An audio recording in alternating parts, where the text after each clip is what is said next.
olhar o texto para o segundo domingo após Pentecostes, olhando o texto do Evangelho do dia, que está em Lucas 8, 26 a 39. Esse texto ele vem um pouco depois de Jesus ter contado a parábola do semeador e também o episódio em que ele está no mar e acalma uma tempestade. Ele está então num barco e o texto justamente vai colocar que ele vai chegar então na margem e ali vai se desenrolar então uma cena que é talvez uma das cenas mais impressionantes aí que os evangelhos relatam do ministério de Jesus. Então, Lucas capítulo 8, versículo 26. Kai katepleusan eisten horan ton Gerasenon, hetis estin antipera tes Galilaias. E então ele navegou, catapleu, esse verbo, ele pode significar navegar, mas dando a ideia de chegar a um determinado ponto, até desembarcou na região dos Gerazenos. No texto paralelo, é chamada a região dos Gadarenos. Não se tem bem certeza se isso corresponde exatamente ao mesmo local, mas o ponto é que ele diz aqui a qual está oposta à Galileia, ou seja, estava no outro lado do mar da Galileia, daquele lago, na verdade. Isso é importante, esse contexto geográfico, porque ele situa Jesus numa região de gentios, ou seja, ele está fora da Judéia. E isso vai ter uma importância muito grande dentro do texto como um todo e também até na sua aplicação para um sermão. Versículo 27. Exeltonti de auto eisten gen, hipentesen aner tis ectes poleus echon daimonia, kai chrono hikano uk enedisato himation, kai en oikia uk emenen, alen tois mnemasin. Bom, chegando então ele na terra, diz aqui, ele se encontrou com um homem da cidade, daquela região. Aqui era a região de Decápolis, as 10 cidades. E diz aqui, tendo demônios. Tendo demônios. Aqui nós temos a palavra daimonia, o termo usado no plural. Então, tendo demônios, e ele diz aqui que este homem, por um longo tempo, ele não vestia vestimenta, roupa, e na casa ele não permanecia, mas entre os túmulos. Esse também é um dado importante, mostra que esse homem é assolado pelos demônios já por um bom tempo, ele andava nu por lá, então, não ficava em casa e permanecia entre os túmulos. Interessante que o texto aqui vai usar diversos verbos no imperfeito, aqui, por exemplo, o verbo emenen, que dão a ideia de algo ou repetitivo, ou habitual, ou costumeiro, alguma coisa que ocorria mais de uma vez, da ideia de algo que estava acontecendo já há um bom tempo. Então, ele vivia lá entre os túmulos, o que, convenhamos, é um local que para os judeus seria um lugar impuro. Ele estava numa região de gentios, e lá estava Jesus, e este homem, então, que encontrou-se com Jesus, ele ficava entre os túmulos. Portanto, o quadro todo é um quadro de impureza cultural, nós podemos dizer assim, do ponto de vista judaico. Versículo 28. E donde ton Iesun anacraxas, prosepesen auto, caifone megale eipen. E então, vendo Jesus, ele gritou, anacratzo, dá a ideia de um grito muito profundo, como um determinado dicionário sugere, um grito que vem lá do fundo da garganta, um grito horrível. Esse homem, então, vendo Jesus, ele dá esse grito, ele clama diante de Jesus e se coloca diante dele, e com uma grande voz, então, ele disse o seguinte: Ti emoi kai soi, Jesu huie tu teu tu hipsisto. ti hemoi kai soi. Essa é uma expressão que é até um pouco difícil de traduzir, literalmente seria o que para mim e para ti. Essa mesma expressão foi usada em outro local, no capítulo 4, quando também Jesus se defrontou com um endemoniado e ele também ouviu essa mesma pergunta, o que para mim e para ti? O que significa mais ou menos como o que eu tenho a ver contigo? Uma curiosidade é também a expressão que Jesus utiliza para Maria, quando ele está lá em Caná da Galileia e falta vinho numa festa de casamento, e Maria chega até ele e diz, olha, está faltando vinho, e Jesus então diz essa frase, o que tenho eu contigo. Naturalmente que naquela ocasião isso tem um sentido, Jesus está manifestando a sua glória como Messias, e nesse sentido ele não teria uma interferência humana na sua missão, mas aqui isso é dito de uma maneira até desafiadora. O que eu tenho a ver contigo? Só que nós vamos notar pela continuidade que essa frase, um tanto até insolente, poderia ser interpretada assim, ela também denota um grau de medo, de terror. Ele vai dizer aqui, o endemoniado, o que tenho contigo? Yesu huie tu teu tu hipsisto. Ó Jesus, Filho de Deus Altíssimo. Naquela outra ocasião, no capítulo 4, quando Jesus se defrontou também com o endemoniado, e ele também ouviu algo muito parecido, que tenho eu contigo, naquela ocasião Jesus foi identificado como o Santo de Deus. E aqui, mais especificamente, o endemoniado vai dizer, Jesus, Filho de Deus, do Deus Altíssimo. E aí então ele diz, Deo maisu me basanices. Eu te peço, daria para dizer até eu te imploro, não me tortures. Basanizo, esse verbo, ele é um verbo relativamente raro. Ele é usado, por exemplo, lá em Apocalipse, nos capítulos 14 e capítulo 20, se referindo à condenação. Basanizo é, de fato, ser condenado, é ser torturado numa condenação definitiva. Ao que parece, o que os demônios estão dizendo, ao reconhecerem Jesus como Filho de Deus, e nós temos outras situações nos evangelhos em que demônios identificam Jesus, sabem quem ele é, esses demônios, eles estão apavorados, porque eles sabem que diante do Filho de Deus, o destino deles é condenação. Então eles pedem para ele, não me condenes, não me tortures, não me leves a este lugar de tortura. Versículo 29. Parengeilen gar to pneumati to akatarto exeltein apotu antropo. Pois, e aqui nós temos o que poderia ser considerado até como que um parênteses, porque ele vai explicar o porquê daquela palavra do endemoniado, e depois volta ao relato no versículo 30, mas então diz, pois ele havia ordenado ao espírito imundo sair do homem. Vale destacar aqui que ele diz ao espírito imundo, to pneumati tu akatarto.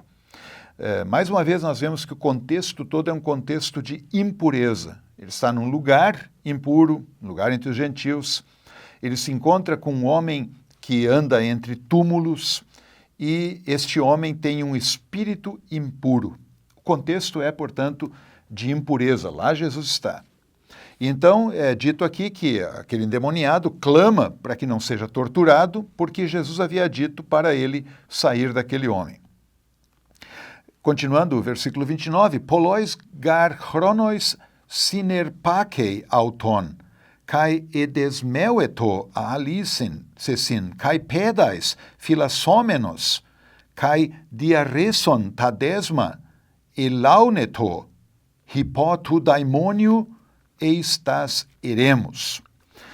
Novamente o texto aqui vai explicar, e ele está dizendo por muitas vezes, polóis chronois, em muitas ocasiões, nós podíamos dizer assim, sinerpakei.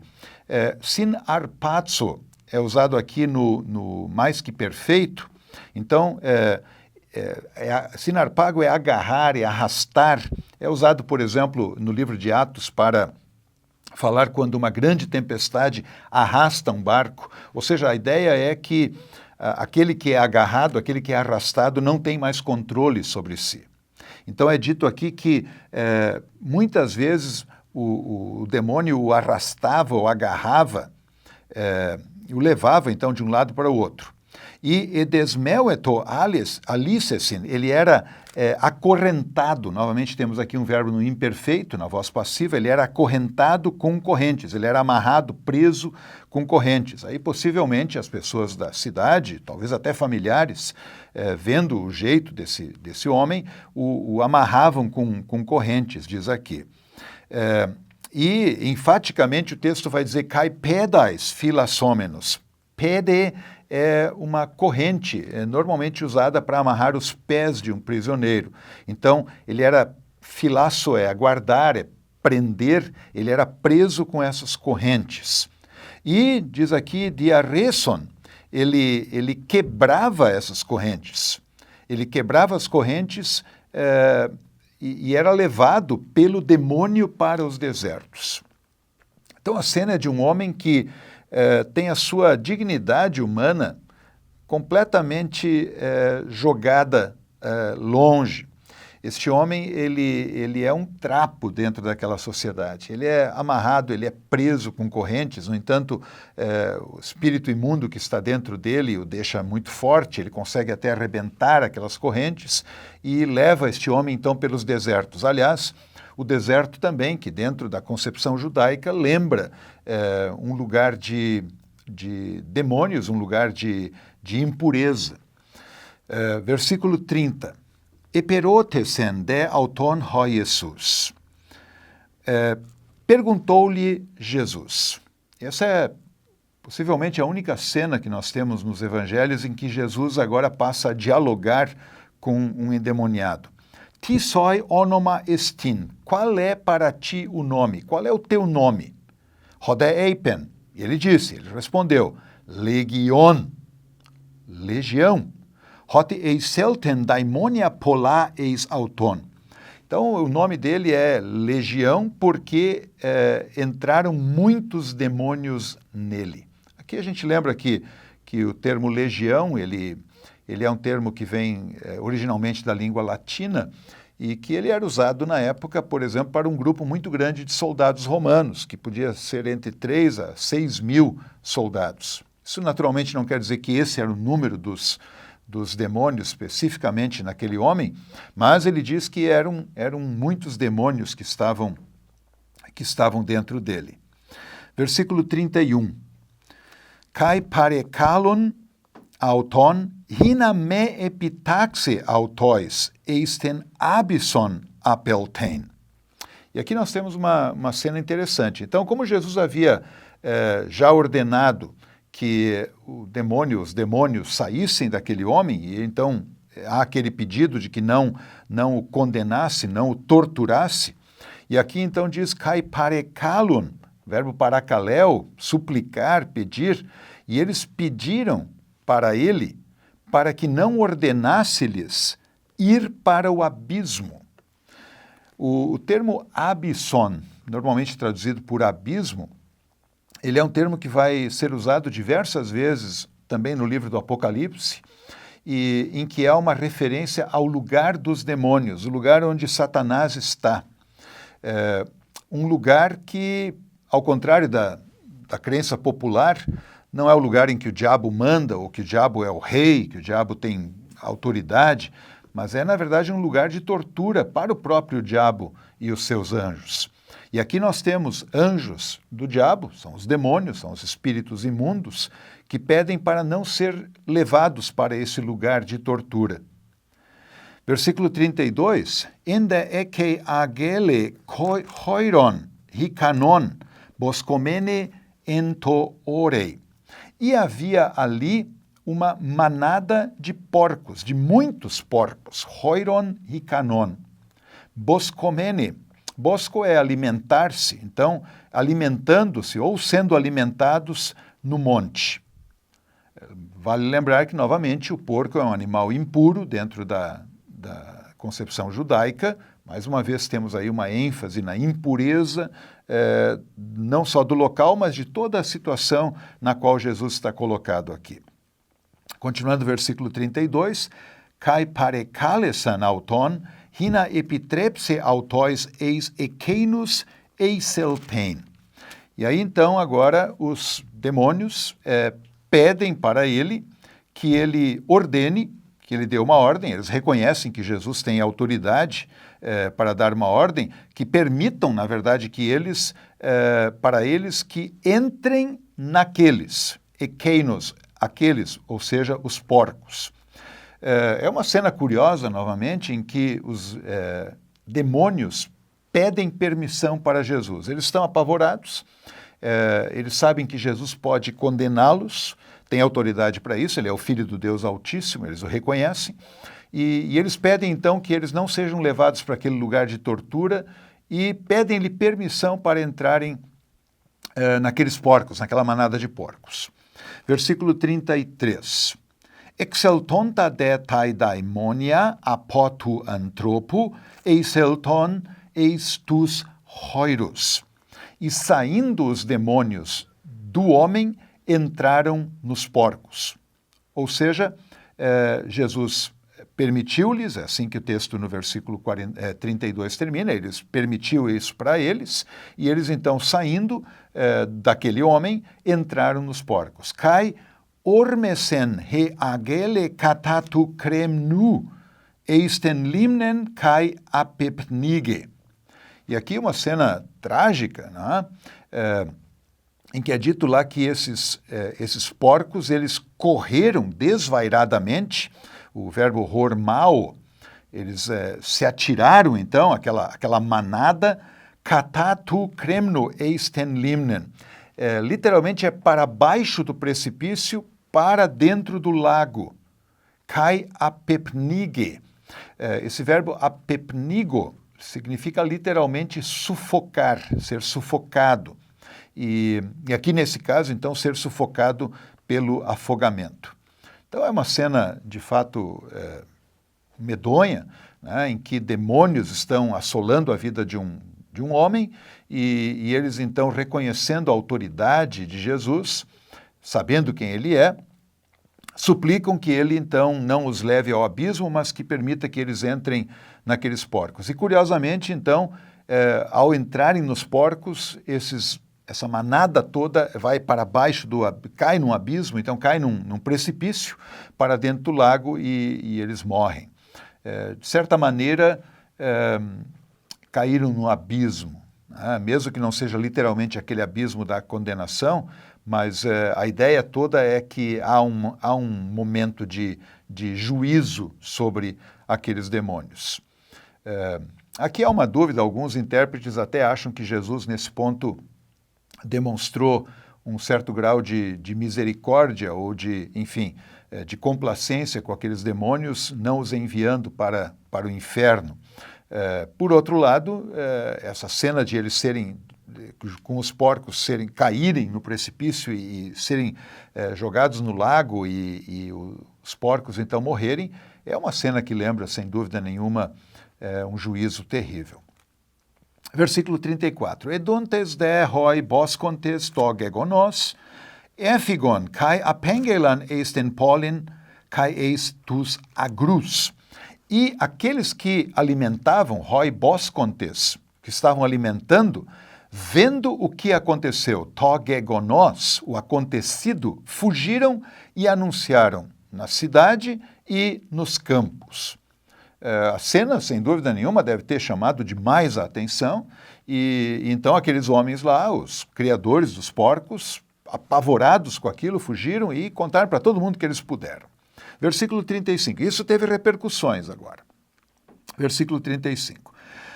Exelton de iden togegonos kai elton pros ton Iesun kai euron katemenon ton anthropon afhuta daimonia exelten himatismenon kai sofronunta para tus podas tu Jesus kai efobetesan.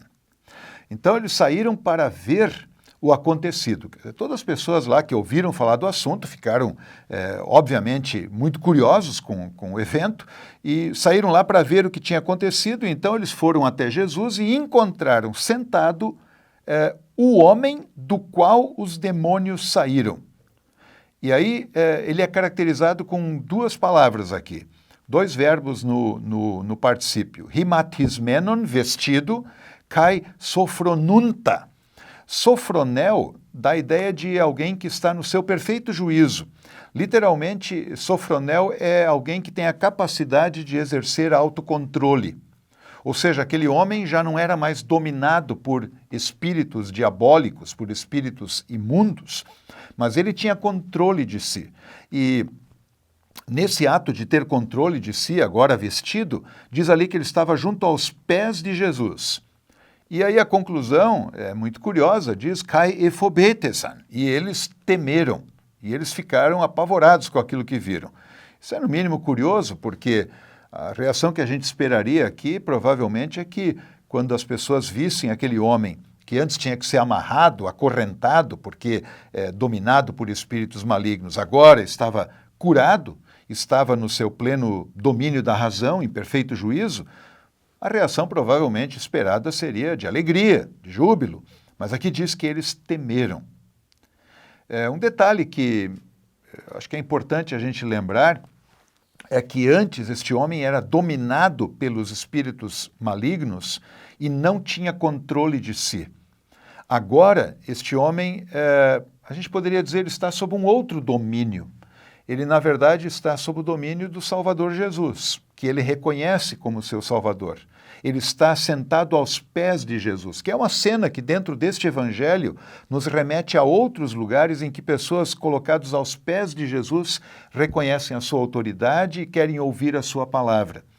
Este homem já não é mais dominado por forças que tiram a sua humanidade, mas ele, dá para dizer assim, está plenamente humano. E nessa sua plena humanidade redimida, salva, ele reconhece Jesus como aquele de quem ele precisa ouvir a palavra. É muito interessante isso, que este domínio, entre aspas, então, que Jesus exerce sobre o homem não o descaracteriza como um ser humano, mas, na verdade, preserva a sua humanidade e, por que não dizer, santifica essa sua humanidade, dá-lhe dignidade, a dignidade de alguém que foi atendido misericordiosamente pelo Filho do Deus Altíssimo. Então a cena, de fato, é uma cena muito bela de ver este homem agora no seu pleno domínio da razão, vestido e ali aos pés de Jesus, colocado, possivelmente, certamente, ouvindo Jesus. Mas as pessoas em volta temeram, nos diz Lucas. Versículo 36. Apeigelande autois hoi idontes pos esote hodaimonesteis, e anunciaram para eles, aqueles que viram, como foi salvo. Interessante, esote é o verbo esodzo, o verbo no auristo da voz passiva, como o homem foi salvo. Que homem? Hodaimonisteis, um particípio auristo passivo, aquele que havia sido endemoniado, aquele que tinha sido tomado por demônios. Este homem foi salvo. Então, as pessoas que chegaram lá anunciaram, os que viram o que aconteceu, anunciaram para todas aquelas pessoas curiosas como o que fora endemoniado havia sido salvo. Uma palavra muito forte, um verbo muito forte, foi salvo. Versículo 37. Kai erotes en auton haban to pletos tes perichoru ton gerasenon apelten ap auton. E aí, então, o verbo na terceira pessoa, usado aqui com um substantivo no neutro, toda essa multidão, pletos, a multidão das pessoas da região, dos gerazenos, elas pediram para ele, elas foram até Jesus, toda aquela multidão foram até Jesus e pediram algo para ele. E pediram o quê? Apeltein ap auton, que nós temos uma forma do verbo no infinitivo, que normalmente dá a ideia de propósito. Então eles pediram com esse propósito de Jesus partir deles, ou seja, de Jesus ir embora. E aí o evangelista completa, hotifobo megalo sineichonto, porque, diz ele, explicando, porque um grande temor Este verbo usado aqui, sinechento, o verbo sinecho, é um verbo que é usado normalmente com a ideia de alguém que é empurrado, alguém que é comprimido, que é dominado por uma força maior. E é dito aqui, então, que as pessoas lá pediram para Jesus ir embora porque elas estavam tomadas por este grande temor.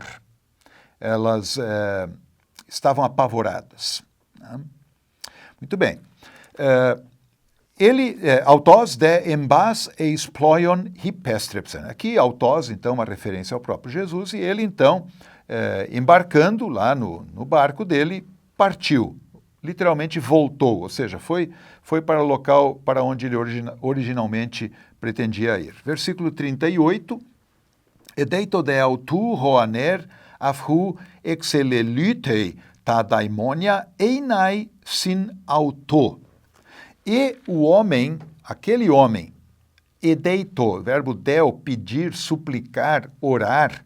Então o homem pediu para Jesus, aquele homem do qual haviam saído os demônios, uma forma verbal aqui também no mais que perfeito, os demônios haviam saído, ele pediu, ele rogou para einai sin auto, para estar com ele. Ou seja, o pedido do homem é de ficar com Jesus. Ele quer acompanhar Jesus agora. Ele vê que Jesus vai embora e ele quer ir junto. Apellisen de auton legon.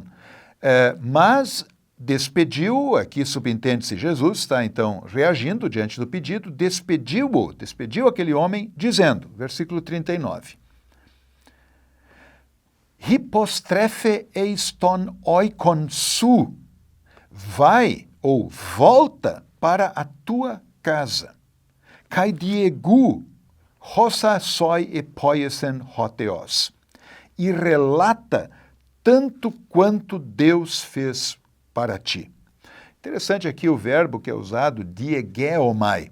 Aqui nós temos uma forma do imperativo que Jesus usa para ele. Diegeomai significa fazer uma narrativa, fazer uma descrição. Interessante que lá no começo do Evangelho de Lucas, logo no primeiro versículo, Lucas vai dizer que ele escreveu esse Evangelho porque muitos haviam empreendido narrativas sobre o que havia acontecido com Jesus. Então, este evangelho todo é uma grande narrativa de quem é Jesus e qual é a sua obra. E este homem agora, liberto daqueles demônios, recebe de Jesus exatamente essa ordem. Agora, tu volta para tua casa e tu narras, vais narrar aquilo que Deus fez para ti, tudo quanto Deus fez para ti. O texto termina dizendo, Kai apelten, e ele partiu, o homem então, Katholen ten polin kerison, em toda a cidade proclamando. Interessante o uso do verbo kerisso, o verbo de proclamar uma mensagem importante. Kerison hossa epoiesen auto ho Jesus. Ele partiu então e por toda a cidade, por todo lugar que ele ia, ele estava proclamando tudo o que Jesus fez para ele. Novamente chama a atenção aqui, nesse final, nesse versículo 39, a palavra do evangelista Lucas, que certamente tem um significado muito profundo, em que Jesus diz para o homem, vai agora para a tua casa e tu relata para todas as pessoas que tu puderes tudo o que Deus fez para ti. E Lucas então diz, ele foi mesmo, foi em tudo que é lugar que ele ia proclamando tudo o que Jesus fez para ele. Obviamente que a identificação de Jesus com Deus, a divindade de Jesus é aqui direta ou indiretamente afirmada. Olhando esse texto como um todo, um texto de fato muito desafiador, para quem vai pregar, certamente a grande pergunta é o que eu vou dizer sobre esse texto? E o primeiro grande ponto que certamente um pregador precisaria ter diante do texto é que, mais do que falar sobre demônios e porcos, ele está nos falando sobre Jesus. Ele é um texto que mostra, especialmente olhando o contexto em que Jesus havia relatado aquela parábola do semeador, nos mostra que dentro do ministério de Jesus esses dois elementos estão sempre presentes, ensino e milagre. Aquela situação muito semelhante que já mencionei antes do capítulo 4, Jesus também lá estava ensinando, proclamando, e havia também lá um demônio que ele, um endemoniado que ele então curou.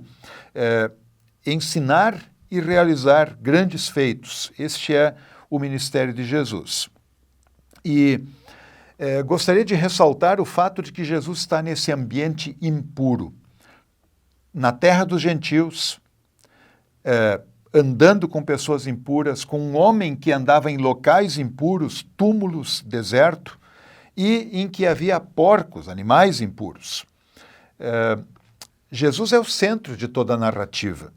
Ele, estando neste local impuro, fora das regiões da Judéia, está proclamando e realizando o reino de Deus neste mundo, um reino que se centraliza exatamente na sua pessoa e na sua obra. Em outras palavras, nesse contexto de impureza, a ação do Deus gracioso e poderoso se manifesta salvadora. Jesus faz um exorcismo sem alarde. Aliás, diferente de como acontecem pretensos exorcismos nos dias de hoje. Na verdade, a preocupação de Jesus é com aquele homem, é com aquela pessoa. E se por um lado a gente pode ficar muito chocado que muitos porcos perderam a vida naquele dia, e nós vivemos uma época em que somos lembrados corretamente do cuidado que temos que ter também com os animais e evitar todo tipo de crueldade, de violência, enfim, com os animais, talvez a cena nos choque muito de ver todos aqueles porcos perdendo sua vida. Mas me parece que exatamente aí está a força desse texto, de que a vida daquele homem valia muito mais. Aquele homem que era dominado por demônios, aquele homem que estava vivendo uma vida de morte, de condenação, uma vida de total desumanidade até. Este homem é salvo, ele é liberto dessa sua escravidão pelo próprio Salvador Jesus. E, finalizando, chama muita atenção também as reações diferentes que o texto apresenta. Por um lado, aquele homem reconhecendo em Jesus ser ele o mestre, diante de cujos pés ele se coloca para ouvir sua palavra, quer segui-lo e depois proclama por toda a região aquilo que Jesus fez com ele. E, por outro lado, aquela multidão toda cuja reação é medo, é pavor, e querem que Jesus vá para bem longe. Isso, de certa maneira, Lucas está nos colocando neste quadro, aquilo que é um quadro recorrente nas reações das pessoas. Alguns reconhecem Jesus, o Salvador, e ouvem a sua palavra. Outros se atemorizam de uma ou de outra maneira, ou se escandalizam com ele e preferem que ele vá embora. Para finalizar, nesse segundo domingo de Pentecostes, 2 textos do dia chamam muita atenção. Nós temos, além do texto de Gálatas, que anda na sua própria linha, o texto da epístola vai seguindo, então, uma leitura de Gálatas nesta época, mas nós temos lá a leitura de Isaías, capítulo 65, 1 a 9. Eu gostaria de destacar apenas que Deus lá diz que ele é achado por pessoas que não o buscavam, um povo que não se chamava pelo seu nome. Para este povo, Deus diz, eis-me aqui, eis-me aqui. É um povo rebelde, que Deus vai em busca desse povo. Mas, ao final, ele vai dizer que haverá um remanescente fiel dentro desse povo. Mas lá no meio do texto é muito curioso que ele diga, no versículo 4, Isaías 65, falando desse povo infiel, ele diz que mora entre as sepulturas e passa as noites em lugares misteriosos, come carne de porco e tem no seu prato ensopado de carne abominável. Sem dúvida nenhuma, lembrando, isso nos lembra a cena daquele homem lá endemoniado. O outro texto para o dia que também vale destacar é o do Salmo 3, é um salmo que foi escrito por Davi, quando ele fugia do seu filho Absalão, que queria sua morte, e naquele salmo ele reconhece que há um número imenso de adversários, numerosos adversários, e que até debocham dele, dizendo, Deus não vai cuidar de ti, mas Davi diz, Tu, Senhor, és o meu escudo, és a minha glória e o que exaltas a minha cabeça. Com a minha voz clama ao Senhor, e ele do seu santo monte me responde. Deito-me e pego no sono, acordo, porque o Senhor me sustenta. E ao final, do Senhor é a salvação e sobre o teu povo a tua bênção. Pois o texto do Evangelho nos mostra que um lugar onde não está o povo judeu, Lá uma terra de gentios, lá o Senhor é também salvação. O texto de hoje, portanto, também nos abre aí um horizonte para a ação missionária do próprio Jesus e dos seus seguidores.